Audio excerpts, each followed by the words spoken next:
À quoi servent les mathématiques? C'est la question à laquelle on va répondre à cette vidéo et on va résoudre 3 problèmes concrets qu'on peut croiser dans la vie courante et qui peuvent être résolus par des calculs plus ou moins complexes. Bien, avant de commencer, pensez à vous abonner à la chaîne et d'activer la note de notification si les contenus vous intéressent et n'oubliez pas de regarder ces vidéos en prenant des notes, en reprenant aussi des questions qui sont posées et en les traitant rigoureusement. Bien, c'est parti. Nous allons répondre déjà à la première question qui est à quoi servent les mathématiques. Les mathématiques, l'enseignement de la mathématique vise à transformer l'apprenant à plusieurs niveaux. Un aspect subtil est de modifier la personnalité de l'apprenant, l'apprendre à réfléchir de manière ordonnée, rigoureuse, d'aimer l'effort parce que la mathématique demande une certaine routine dans le travail et aussi à stimuler la créativité de l'apprenant. Donc ça, c'est l'aspect subtil de l'enseignement de la mathématique. L'aspect subtil qui est développé dans la personnalité de l'apprenant. Maintenant, hormis cela, il y a un autre aspect, c'est que les sciences en général s'appuient sur les mathématiques. Si vous faites biologie, vous aurez besoin des outils mathématiques pour travailler. Vous faites chimie, vous aurez besoin des outils mathématiques pour travailler. Si vous faites de la physique, vous aurez besoin des outils mathématiques pour travailler. Vous faites économie, etc. Les domaines sont tellement diversifiés et nombreux.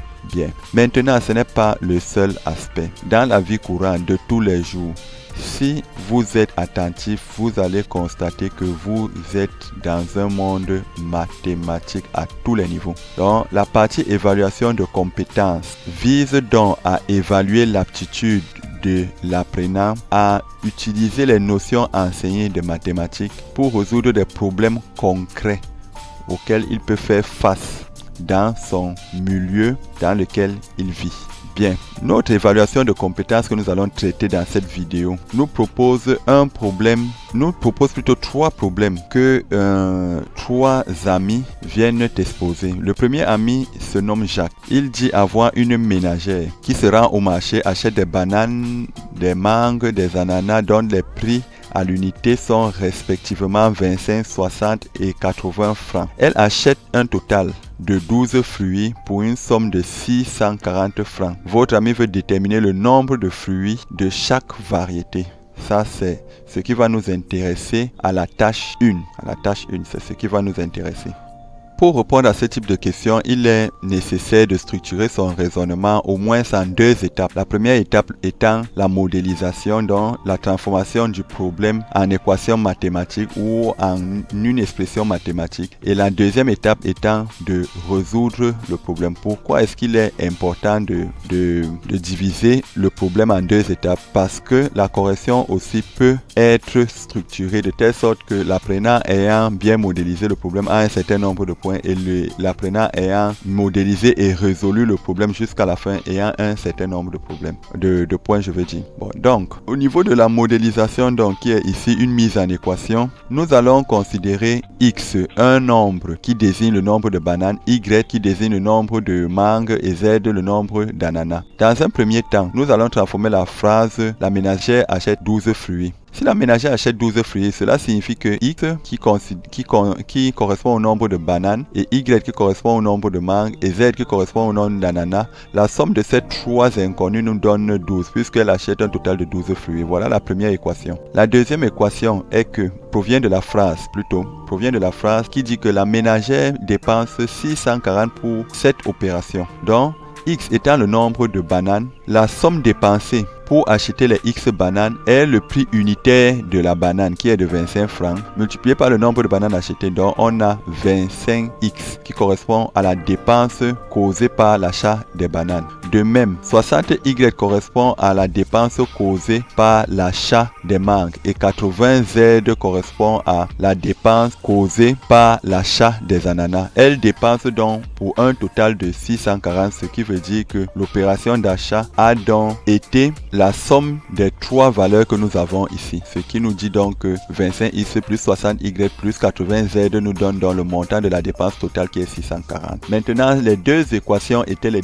équations évidentes à remarquer. Maintenant, il y a des choses subtiles que l'apprenant devrait prendre en compte pour pouvoir résoudre ce problème. Déjà, l'apprenant devrait savoir que les bananes, le nombre de bananes ici est positif et est un nombre antinaturel. Ça serait quand même bizarre de vendre des fractions de bananes. Bon, de même au niveau des mangues et de même au niveau des ananas. Donc, en réalité, le triplet X, Y, Z est un nombre ou alors plutôt c'est un élément de n cube. Cela signifie que X, Y et Z sont tous des entiers naturels. De plus, étant donné qu'elle a acheté un total de 12 fruits, cela veut dire que le nombre d'ananas et le nombre de bananes, le nombre de mangues, le nombre d'ananas sont tous inférieurs à 12. Parce qu'au cas contraire, le nombre de fruits dépasserait 12. Donc chaque nombre ici est inférieur à 12 puisqu'elle achète un total de 12 fruits. Bien, une fois que le problème littéral est déjà transformé en ensemble de conditions mathématiques, le problème mathématique posé est le suivant. C'est le système que nous voyons en bas, mais en prenant en compte cette condition qui est à ce niveau. Donc voilà donc le problème qui est posé et que nous devons maintenant résoudre mathématiquement. Maintenant, pour résoudre ce type nous avons là un système d'équations composé de trois équations, mais de deux équations, mais de trois inconnues. Pour résoudre ce type de problème, il est nécessaire de poser un paramètre k qui serait donc égal à l'une de vos inconnues. Bon, donc, lorsque nous avons posé donc le plus évident pour nous ici était de poser z est égal à k. Rappelons que k étant égal à z, cela signifie que k lui-même est un entier naturel. Bien. Maintenant, z égale k nous apporte dans la troisième ligne que nous étions en train de chercher pour pouvoir résoudre notre équation. Maintenant, il est nécessaire de se concentrer puisque là, il faut être très vigilant. Nous allons utiliser la méthode de pivot de Gauss pour résoudre ce système d'équations. Nous observons les trois équations et constatons que la deuxième équation est la plus simple. L'équation la plus simple, nous la mettons au-dessus dans notre pivot de Gauss, ici au-dessus. La méthode de pivot de Gauss consiste à combiner les lignes du système, les éliminer progressivement et éliminer les variables des lignes progressivement pour trouver un triangle. Dans notre cas ici, nous allons trouver un triangle de 3 lignes, mais il existe aussi des pivots de Gauss qui peuvent avoir 4 lignes. Bon, ici nous avons à traiter un pivot de Gauss de 3 lignes. Maintenant, une fois que nous avons réécrit la deuxième ligne de notre système au-dessus ici, nous constatons que pour éliminer la variable x, nous pouvons utiliser les deux lignes, la ligne 1 que nous avons ici et la ligne 2 que nous avons à ce niveau. Bon, donc, comment est-ce qu'on va procéder pour éliminer x sur ces deux lignes ou alors pour trouver une nouvelle ligne qui n'aura pas x? Ce que nous faisons, c'est que nous prenons cette ligne ici.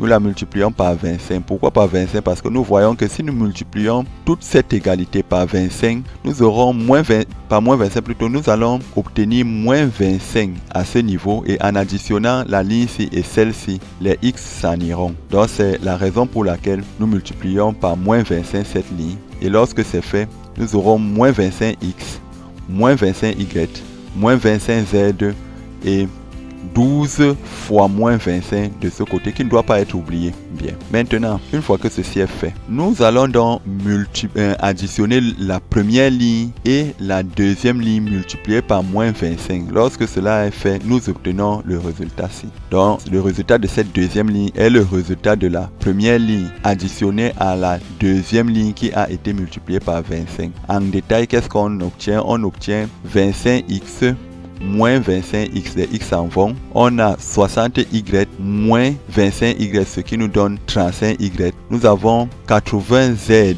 moins 25Z, ce qui nous donne 55Z. Nous avons 640 moins 25 x 12, ce qui nous donne 340.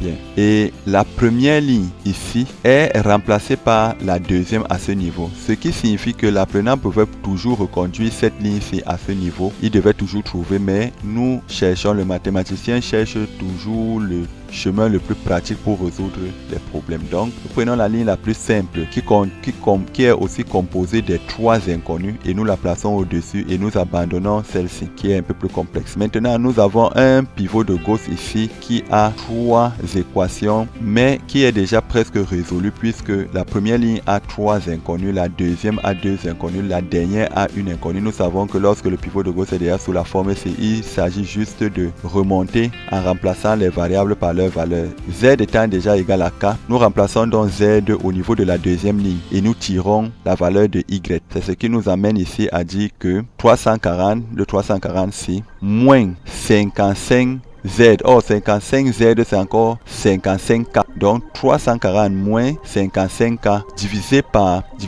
35 nous donne Y. Cela provient de la ligne ci. Et nous remarquons rapidement que nous avons des multiples de 5 partout. Donc, nous simplifions par 5 et nous avons cette expression que nous avons à ce niveau. Et une fois que nous avons dans cette expression, nous avons déjà la valeur de Z qui est K. Elle n'est pas à discuter. Celle-ci, nous venons de l'obtenir. Et la dernière valeur maintenant à déterminer, c'est la valeur de Z. Et nous remplaçons donc Y et Z par leur valeur au niveau de la première ligne. Remarquez que si c'était cette équation que nous avions amenée jusqu'ici en bas, le calcul de X serait très complexe. Donc c'est la raison pour laquelle nous avons plutôt amené ceci. Qu'est-ce qu'on obtient à la fin? Lorsqu'on fait passer Y de ce côté et Z de ce côté, nous remplaçons donc Y par sa valeur et Z par sa valeur. Nous trouvons X est égal à 16 plus 4 le tout divisé par 7. Si vous faites le test au brouillon, vous allez voir qu'effectivement c'est la valeur que nous avons. Maintenant, une fois que nous avons résolu notre problème mathématique, nous ne devons pas oublier que Z,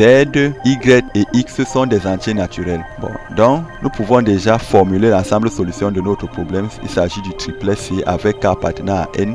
Mais nous ne devons pas oublier que, comme je l'ai dit, X, Y et Z sont des entiers naturels et que X, Y et Z sont tous inférieurs à 12. Lorsque nous ajoutons cette condition, nous constatons que le seul paramètre possible pour K qui soit tel que X, Y et Z soient un entier, soit des entiers, est K égale 3. Cela signifie quoi? Cela signifie, puisqu'il faudrait même d'abord bien comprendre le sens de cette solution. Le sens de cette solution, c'est quoi? C'est que le système d'équation que nous avons résolu en haut est solution de la famille, puisque ça c'est une famille de solutions. Tant qu'on prend K dans N et on remplace ici, on aura des solutions. Bon, donc c'est l'ensemble solution ici. Maintenant, notre problème lui-même a des conditions vu l'énoncé, qui est que les valeurs X et Y doivent être des entiers. Donc maintenant, il est question de trouver la valeur de l'entier naturel qui est compris entre 0 et 12, qui va faire en sorte que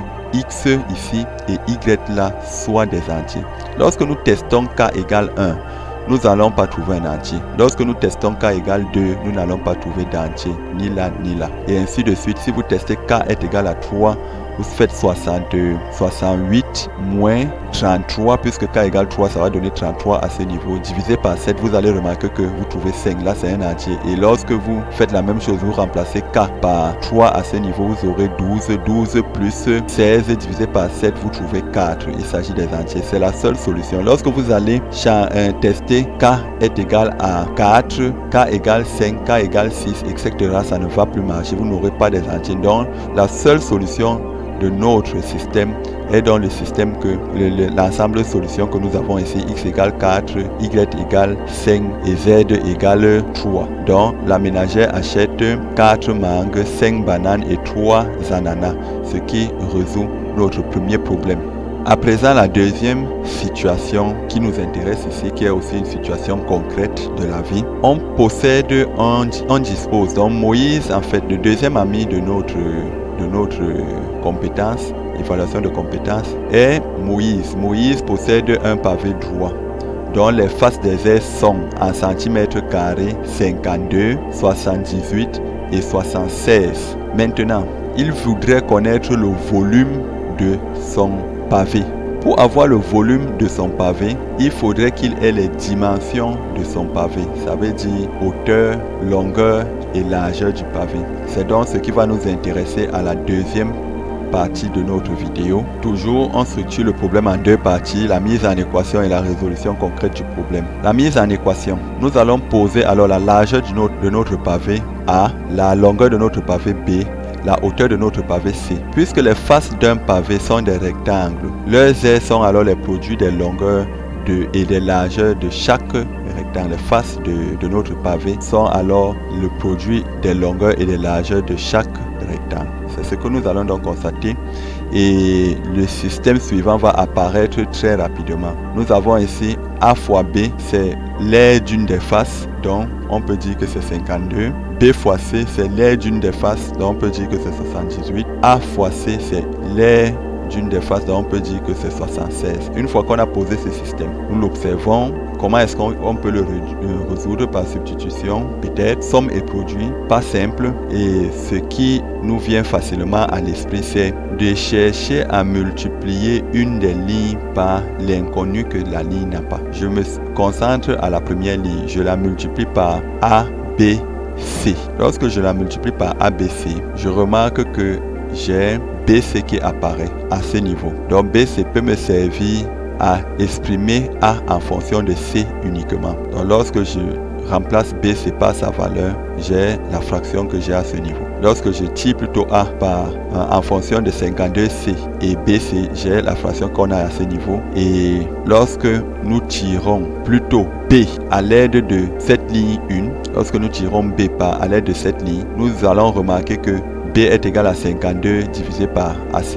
Bon, nous rappelons aussi que AC c'est égal à 76 et que BC est égal à 78. Nous remplaçons alors BC sur la première ligne de notre système et nous trouvons, on remplace BC par 78. Nous remplaçons donc AC aussi par sa valeur qui est 96. Et nous remarquons donc que nous avons deux fractions qui dépendent de C. Donc si nous remplaçons C par sa valeur, nous aurons trouvé les différentes valeurs que sont A, B et C. Maintenant, nous remarquons aussi au passage que les deux fractions-ci sont simplifiables. Nous simplifions rapidement pour avoir des résultats plus digestes. Nous avons A en fonction de C, nous avons B en fonction de C. Mais pourquoi pas, puisque nous avons AC ici, pourquoi pas remplacer AC par sa valeur? Et c'est justement ce que nous faisons pour avoir une expression de C carré à ce niveau. Et une fois que nous allons trouver C, nous allons remplacer C au niveau de A et C au niveau de B. Bon, c'est ce que nous faisons. Nous remplaçons donc C, nous remplaçons A plutôt par sa valeur au niveau de la dernière ligne ici. A est égal à 2 tiers de C. Lorsque nous remplaçons, nous trouvons 2C carré sur 3 est égal à 76. Maintenant, une fois que c'est trouvé, nous tirons tout simplement la valeur de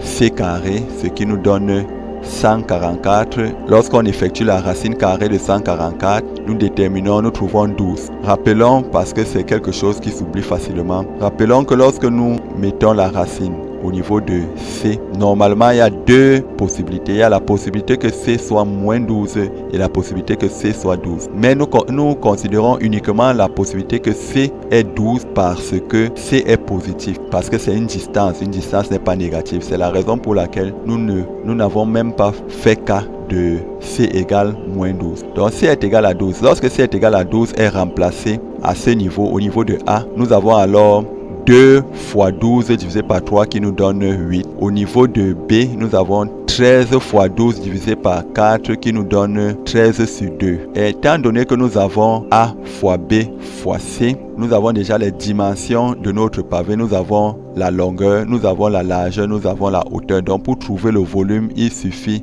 de faire le produit de A fois B fois C qui est dans le volume. Donc le jeu de cette vidéo, c'est le premier élève à m'envoyer la valeur du volume de ce pavé sur mon WhatsApp. Il a le droit de filmer une épreuve et m'envoyer ça sur WhatsApp. Je vais faire de cette épreuve l'objet d'une vidéo de la chaîne très bientôt. Donc le jeu est lancé. Voilà le numéro WhatsApp que je suis en train de vous laisser comme ça. L'élève qui est le premier à trouver le volume de ce pavé que voici les dimensions peut filmer une épreuve et nous l'envoyer sur le numéro WhatsApp qui est là. Et l'indicatif c'est plus 237 plus 200. Envoyez-nous vos réponses sur WhatsApp et vous filmez un sujet. Nous allons le corriger et faire de ce sujet une vidéo dans cette chaîne. Donc le jeu est lancé, nous attendons, ce qui achève notre vidéo.